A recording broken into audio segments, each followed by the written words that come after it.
한 주간 동안 평안하셨습니까? 10월 12일 온라인 수요 예배로 함께하는 시간입니다. 오늘도 이 영상으로 경건의 시간을 가지시는 여러분들께 우리 주님 함께 하시는 은혜가 임하시기를 바랍니다. 기도하심으로 예배 시작하겠습니다. 자비로우신 아버지 하나님, 오늘도 저희를 주님의 말씀 앞으로 불러주시니 감사드립니다. 주님, 우리가 사는 인생이 쉽지 않다고 느낄 때가 참 많고 하루하루 닥쳐진 시험과 아픔과 어려움으로 인하여 탄식이 저절로 나올 때가 얼마나 많은지요. 스스로 견디기도 힘들 뿐만 아니라 누군가의 아픔을 돕고자 할지라도 오히려 우리의 부족함과 연약함을 더 깨달으며 안타까움을 느낄 때가 너무나 많습니다. 우리가 모든 시험 앞에서 온전한 믿음을 나타내기를 원하나 그렇지 못할 때에 저희에게 자비와 너그러움으로 품어주심을 감사드립니다. 우리가 주님의 지혜를 구할 때에 후히 주시고 꾸짖지 아니하심을 감사드립니다. 저희가 시험 가운데 있을 때에 주님의 은혜로 인하여 기쁨으로 인내하고 이길 수 있는 능력을 더하여 주시옵소서. 주님, 어려움이 많은 세상 속에서 더욱 주님의 지혜를 구하는 삶이 되게 하여 주옵소서. 약할 때 강함을 주시는 주님의 은혜를 더욱 알게 하셔서 궁핍과 핍박과 곤란 속에서도 도리어 기뻐함으로 인내하게 하시고 그리스도의 능력이 항상 내 삶 속에 함께 하시는 삶이 되게 하여 주시옵소서. 오늘도 우리의 모든 성도들을 위해 기도합니다. 모든 질병과 아픔으로부터 보호해 주옵시고 주님의 구원을 기억하고 감사하게 하시고 주님께서 원하시는 일들을 기뻐하는 참된 주님의 백성 되게 하여 주옵소서. 모든 삶 속에서 항상 주님을 중심에 모시고 사랑과 격려로서 화목을 이루는 가정과 교회가 되게 하여 주시옵소서. 오늘도 이 영상을 통해 예배드리며 시간을 주님께 드리는 성도들의 마음과 정성을 기쁘게 받아 주옵소서. 예수님 이름으로 기도드리옵나이다. 아멘. 찬송가 183장 빈들의 마른 풀같이 함께 찬송하겠습니다.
주신 하나님의 말씀은 야고보서 1장 2절부터 5절까지의 말씀입니다.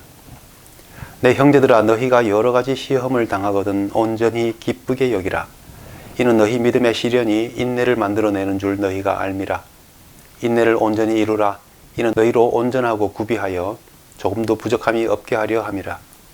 너희 중에 누구든지 지혜가 부족하거든 모든 사람에게 후히 주시고 꾸짖지 아니하시는 하나님께 구하라. 그리하면 주시리라. 아멘. 오늘 야고보서 1장 2절부터 4절까지의 말씀에서는 시험의 때에 기쁨으로 인내함으로써 모든 면에서 부족함이 없는 성숙하고 원숙함에 이르라 라고 말씀하고 있습니다. 그런데 오늘 본문 5절 말씀에서 너희 중에 누구든지 지혜가 부족하거든 이라는 말씀으로 이어지고 있습니다. 시험과 인내에 대한 말씀 중간에 왜 지혜를 말씀하고 계실까 하는 질문을 품게 됩니다. 5절 자체로 지혜가 부족할 때에 후히 주시고 꾸짖지 아니하시는 하나님께 구하라 하는 말씀이 충분히 이해되고 받을 수 있는 말씀인데 시험과 인내에 대하여 말씀하시다가 갑자기 지혜가 부족하거든 하나님께 구하라 라고 말씀하시는 것은 좀 갑작스러운 면이 있지 않나 하는 느낌을 주는 것이죠. 그래서 그 이유가 무엇일까 한번 생각해 보게 됩니다. 세상에서도 시험과 시련에 관련되어서 지혜와 경험을 통하여 해주는 좋은 말들이 많이 있습니다. 이 또한 지나가리라. 좋은 날이 올 것이다. 사필귀정이다. 혹은 고진감래. 고생 끝에 낙이 오는 법이다. 인내는 쓰다. 그러나 그 열매는 달다. 참을 인자 3번이면 살인도 면한다. 등 인내에 대한 많은 격언들을 통해서 시험을 잘 이겨내라고 용기를 주고 권면하기도 합니다. 옛 성인의 말에 의하면 천자가 참으면 나라에 해가 없고 제후가 참으면 큰 나라를 이룩하게 되고 벼슬아치가 참으면 그 지위가 높아지고 올라가게 되고 형제가 참으면 그 집안에 부귀가 오고 부부가 참으면 일생을 해로할 수 있고 친구끼리 참으면 그 이름이 더럽혀지지 않고 자신이 참으면 재앙이 없느니라 라고 말했습니다. 그래서 참을 인자를 보면은 위에 칼도자가 들어가고 아래에 마음심자가 들어가죠. 내 가슴 위에 칼이 있습니다. 그래서 잘못하다가는 찔릴지도 모르는 그런 상황인데 누가 와서 짜증나게 한다고 건드린다고 해서 자리를 박차고 일어날 수는 없겠죠. 오히려 화나는 일이 생겨도 감정에 밀어닥쳐도 죽는 듯이 가만히 기다리는 것이 섣불리 움직이다가 자기 몸만 상하는 일을 피할 수 있다 하는 것입니다. 세상이나 성경이나 어떤 시험에 대해서 인내를 잘 발휘하여서 이겨내면 그 끝에는 좋은 일이 있다라고 하는 그 약속들을 말하고 있다는 것은 비슷합니다. 그래서 더 나은 목표, 더 나은 결실들을 위해서 참고 견디라고 권면하고 있죠. 그러나 세상은 나의 결심, 결단, 의지를 혹은 인생의 높은 목표나 어떤 가치들을 말하면서 스스로 잘 참아내기를 권면합니다. 그런데 오늘 말씀은 이런 세상적인 개념과는 전혀 다른 방식의 인내의 방법을 말씀해주고 있는 것입니다. 그것이 바로 지혜라는 것이죠. 성경에서 성도에게 주어진 그런 시험이라는 것은 믿음으로 이긴 자에게 어떤 축복으로 이어지는 것이라고 늘 말씀합니다. 신명기 8장 2절 16절 말씀에 보시면 이는 다 너를 낮추시며 너를 시험하사 마침내 내게 복을 주려 하심이었느니라. 우리의 시험과 연단의 끝은 늘 주님께서 복을 주기 위해서 주시는 과정이라고 말씀하고 있는 것이죠. 성경의 인물들 중에 시험이 없었던 사람이 없습니다. 아브라함도 여러 가지 시험을 통해서 그의 믿음이 연단하고 또 성장되었죠. 그리고 마침내 믿음의 조상이라고 하는 모든 민족의 복이 되는 축복의 사람이 되었습니다. 다니엘과 세 친구의 이야기들도 우리가 잘 알고 있습니다.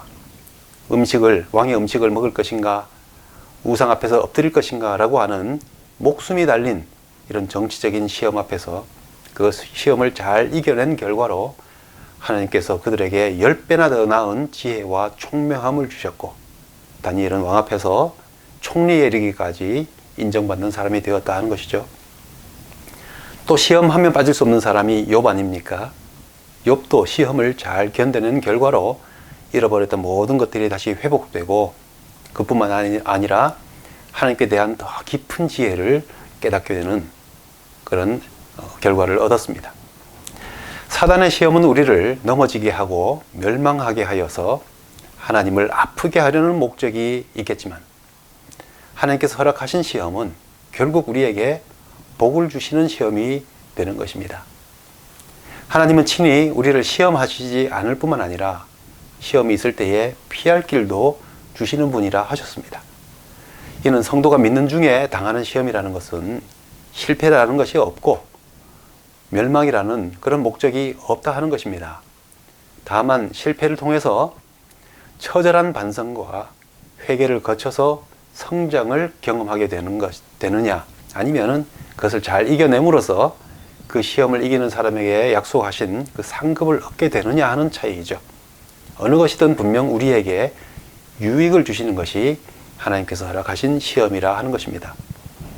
그래서 야고보서에서는 시험의 때에 성도가 가져야 할 태도를 기쁨으로 인내하라라고 권면하고 있는 것입니다. 4절 말씀에 인내를 온전히 이루라. 이는 너희로 온전하고 구비하여 조금도 부족함이 없게 하려 함이라 라고 말씀하고 있는 것이죠. 그런데 막상 시험이 오면 우리가 이런 태도를 나타내기가 참 힘듭니다. 우리말 속담에 긴 병에 효자가 없다라는 말이 있죠. 그만큼 시험을 이기고 견디는 것이 말처럼 쉽지 않다 하는 것입니다. 대학 입시든 자격시험이든 공부하는 학생이 시험을 통과하는 일이 매 학기마다, 매 삶의 단계마다 치열하고 힘든 과정이라 해도 단계가 있고 또 끝이 있고 그 시험의 범위라는 것이 있기 때문에 해볼 만한 것입니다. 그런데 한번 통과하면 학위를 얻거나 자격증이 나와서 다시 그 시험을 칠 필요가 없는 그런 시험이 아니라 예측할 수 없고 한번 통과해도 같은 시험이 또 오고 또 오고 또 언제 시작할지 언제 끝날지도 모르는 그런 시험이 우리 인생에서의 시험입니다. 그렇기 때문에 우리가 인생에서 오늘 말씀을 생각하면서 그래 시험이 왔지만 기쁨과 인내로서 잘 견뎌내야겠어 라고 하는 이 마음을 항상 발휘할 수 있는 것이 어렵다는 것입니다. 일정 수준에 있는 그 정도가 있는 것이지 만일 그 정도가 또 그 기간이 참 참고 견디기 어려울 때 이 말씀대로 생각하고 행동한다는 것은 너무나 어려운 일이 될 수 있는 것입니다. 제가 신학생 때 설교학을 가르쳤던 교수님 중에 순교자이신 주기철 목사님의 손자분이 계셨습니다.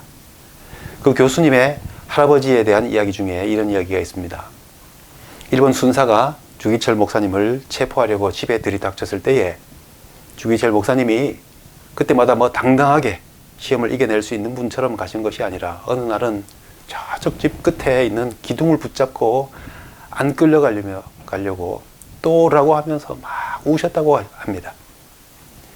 그래서 억지로 끌려 가게 되셨다 하는 거죠. 어느 한순간 신앙의 정절을 지키면서 순교한다는 것은 혹 어떻게 견뎌낼 수 있을지 몰라도 이렇게 체포되어 가서 감옥에 넣고는 온갖 수단으로 찌르고 자르고 굶기고 고통을 주는 그 장기간의 고문을 견딘다는 것은 너무 힘들었다는 것이죠. 그렇게 고통을 당하고 풀어줬다가 또 잡아다가 또 고문하고 너무나 두렵고 힘들었기에 그는 또 끌려갈 때 기둥을 붙잡고 안 끌려가려고 몸부림을 쳤다 하는 겁니다. 가끔은 그냥 눈 딱 감고 그냥 배신하고 이 고통을 면해보고 싶은 마음이 들기도 했지만 그러나 눈 감을 때마다 나를 구원하신 예수님의 얼굴이 떠올라서 차마 배신할 수 없었다면서 그렇게 견디고 버티다가 결국 순교하기에 이르렀다 하는 이야기입니다. 시험 끝에 하나님의 복이 있는 줄을 알지라도 우리가 모든 시험에서 기쁨과 인내를 발휘한다는 것은 아무도 장담할 수 없는 일입니다. 할 만큼 했다, 참을 만큼 참았다 하는 순간에 도달할 때가 얼마나 많은데요. 저도 사회생활 하면서 신앙적인 이유로 어떤 일을 거절할 때에 집요하게 강요하고 위협하고 저를 난처한 상황으로 몰아넣어서 쩔쩔매는 때가 있었습니다. 그런데 더 이상 피할 방법이 없구나 싶을 때에 놀랍게도 전혀 예상치 못했던 방식으로 그 상황을 면하게 될 수 있는 그런 상황이 왔습니다. 저는 그것이 하나님의 구원이고 하나님의 도움이라고 믿고 있는데요. 전혀 신앙을 갖지 않았던 동료나 그 친구로 인해서 그 상황을 피할 수 있었던 경험이 여러 번 있습니다. 시험은 이렇게 기쁨과 인내라고 하는 태도로만 견뎌낼 수 있는 것이 아닌 것이죠. 사람들은 할 만큼 했다, 참을 만큼 참았다라고 할 때에 하늘에서 기적이라도 뚝 떨어지지 않는 한 나로서는 인간적으로 더 이상 어떻게 해볼 도리가 없다라고 마치 마지막 기도라도 하듯이 하늘을 올려다보게 되죠. 본질적으로 우리가 시험을 이기는 힘은 나에게 있는 것이 아닙니다. 내가 스스로 시험을 기뻐하고 인내한다 하는 것은 불완전합니다. 그래서 어느 수준과 조건이 되지 못하거나 한계에 이르게 되면 무너지게 됩니다. 그렇게 시험 앞에서 무너진 사람들이 얼마나 많습니까? 성경에서도 사무엘이 생각보다 늦게 온다는 것을 참지 못하고 자기 마음대로 제사를 진행하여서 하나님의 말씀에 불순종하였던 사울 왕이 있습니다. 자신이 더 인정받지 못함을 견디지 못해서 동생을 죽여버렸던 가인이 있습니다. 원수에 대한 미움을 참지 못해서 수십만 명의 생명이 구원받고 동물들, 가축들이 구원받는 것을 목격하고서도 하나님께 대하여 화를 참지 못했던 요나라는 선지자도 있습니다. 그들이 전혀 인내심이 없었다거나 시험과 시련 앞에서 기쁨으로 이겨낼 만한 그런 마음이 전혀 없었다고 말할 수는 없을 것입니다. 그들의 인내와 기쁨이 온전하지 못한 것입니다. 그런데 오늘 말씀은 우리에게 인내를 온전히 이루라 라고 말씀하십니다. 우리 삶에서 시험이라는 것은 어느 한 가지의 시험이 아니라 삶 속에서 계속되어지고 우리에게 다가오고 또 다가올 것이고, 시험의 종류 또한 어느 한 가지 우리가 익숙한 것들을 계속 경험하는 것이 아니라 여러 가지 시험으로 다가옵니다. 그런데 그런 모든 시험에 어느 한순간만 이기거나 어떤 것은 이기고 어떤 것은 지는 것이 아니라 계속해서 이기고 모든 시험에서 인내하는 그런 온전한 인내를 이루라 라고 말씀하고 있는 것이죠. 그래서 우리가 온전하고 구비하여 조금도 부족함이 없는 성숙한 신앙에 이르게 되라고 말씀하고 있는 것입니다. 결코 이룰 수 없는 요구 아닙니까? 쉬운 요구가 결코 아니지만 이것을 이룰 수 있는 방법을 이어서 알려주고 있는 것입니다. 5절 말씀에 너희 중에 누구든지 지혜가 부족하거든. 이건 특정 사람들만을 위한 말씀이 아닙니다. 지혜가 모자라는 어떤 사람, 지식과 능력이 좀 떨어지는 어떤 사람에게만 주시는 말씀이 아니라 우리 모두에게 주시는 말씀입니다. 왜냐하면 우리는 모두가 온전한 존재가 아니기 때문입니다.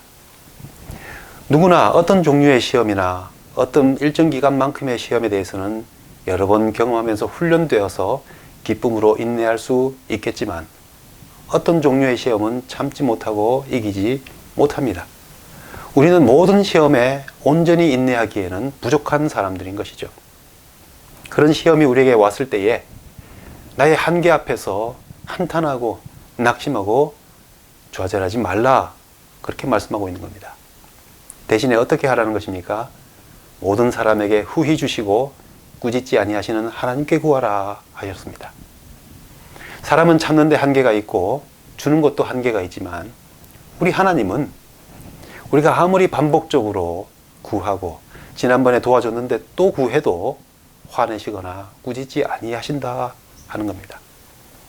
우리가 반복되는 연약함을 보여서 같은 시험에 반복적으로 또 넘어지기도 하고 도와달라고 구하고 또 구하여도 하나님께서는 자신의 부족함을 알고 도와주시기를 구하는 성도에게, 자녀들에게 꾸짖지 아니하시고 나무라지 아니하신다는 겁니다. 오히려 도와주시되 후히 주시는 분이시라 말씀합니다. 우리가 살아있는 동안에 계속될 여러 가지의 시험 앞에서 우리의 온전함을 이루기 위해서는 하나님의 지혜가 필요합니다. 어떤 시험은 하나님께서 주시는 지혜로 그 시험거리를 완전히 사라지게 함으로써 이길 수 있습니다. 그런 승리는 언제나 기쁨으로 인내할 수 있는 경험을 줍니다. 그런데 어떤 시험은 그렇지 않습니다. 아무리 제거하기를 원해도 제거되지 않는 시험이 있습니다. 그런데 거기서 우리는 지혜를 발견함으로써 기쁨으로 인내하는 법을 배우게 된다는 것이죠. 사도 바울이 자신의 어떤 병 낫기를 몸에 가시를 놓고 기도하였지만 낫지 않았던 것은 바로 그런 시험입니다. 시험거리가 일생 그의 몸을 떠나지 않는 경우에도 기쁨으로 인내한다는 것 힘들지만 사도 바울은 바로 하나님으로부터 주신 지혜로서 이기고 기뻐할 수 있는 능력을 얻었습니다. 고린도후서 12장 7절에서 10절까지 말씀입니다. 여러 계시를 받은 것이 지극히 크므로 너무 자고하지 않게 하시려고 내 육체에 가시 곧 사단의 사자를 주셨으니 이는 나를 쳐서 너무 자고하지 않게 하려 하심이라. 이것이 내게서 떠나기 위하여 내가 3번 주께 간구하였더니 내게 이르시기를 내 은혜가 내게 족하도다. 이는 내 능력이 약한 데서 온전하여 짐이라 하신지라. 이러므로 도리어 크게 기뻐함으로 나의 연약한 것들에 대하여 자랑하리니 이는 그리스도의 능력으로 내게 머물게 하려 함이라. 그러므로 내가 그리스도를 위하여 약한 것들과 능욕과 궁핍과 핍박과 곤란을 기뻐하노니 이는 내가 약할 그때에 곧 강함이니라. 이런 지혜는 바울 스스로에게도 또 다른 사람의 격려나 세상의 도움으로도 얻어지는 것이 그런 지혜가 아닙니다. 오히려 다른 사람들은 그런 상황에서 어떻게 그런 깨달음과 기쁨을 얻을 수 있는 것이냐며 놀라고 의아해하는 그런 지혜입니다. 그러나 바울은 진정 모든 시험을 기쁨으로 인내할 수 있는 능력을 얻은 것입니다. 우리에게 그저 참고 견디기에는 힘든 시험들이 너무나 많습니다. 왜 믿는 나에게, 왜 저렇게 신앙심 좋고 심성 좋은 저 사람에게 저런 시험이 왔는가라고 하는 때가 얼마나 많습니까? 이해하기 어렵고 해석이 안 되고 어떻게 견뎌내는 것이 맞는지 알기도 어려운 시험들이 우리 삶에 많이 있습니다. 그러나 그 모든 시험에서 우리가 온전히 인내를 이루어서 주님 앞에서 온전하고 성숙한 믿음을 나타내기 위해서 우리는 때마다 상황마다 주시는 하나님의 지혜가 필요합니다. 하나님께 지혜를 구하면 주님께서는 후히 주시고 꾸짖지 아니하십니다. 더 나아가서 그 아픔과 시험을 함께 감당하시고 견뎌내게 하시고 그래서 우리로 하여금 그 시험을 마쳐서 우리에게 주시는 온전한 은혜를 경험하게 됨으로써 또 우리를 온전한 자로 인정받을 수 있게 하심으로써 큰 상급을 얻게 하실 것입니다. 모든 순간마다 어떤 시험마다 하나님께 지혜를 구함으로써 온전케 하시는 하나님의 은혜와 복 가운데서 힘든 중에서도 어려운 중에서도 내가 그리스도를 위하여 약한 것들과 능력과 궁핍과 핍박과 곤란을 기뻐하노니 이는 내가 약할 때 그때에 곧 강함이니라 라고 하였던 이 사도 바울의 기쁨과 고백이 우리 삶에 있기를 원합니다. 하늘에 계신 우리 아버지여 이름이 거룩히 여김을 받으시오며 나라의 임하옵시며 뜻이 하늘에서 이룬 것 같이 땅에서도 이루어지이다. 오늘날 우리에게 일용할 양식을 주옵시고 우리가 우리에게 죄 지은 자를 사하여 준 것 같이 우리 죄를 사하여 주옵시고 우리를 시험에 들게 하지 마옵시고 다만 악에서 구하옵소서. 대개 나라와 권세와 영광이 아버지께 영원히 있사옵나이다. 아멘.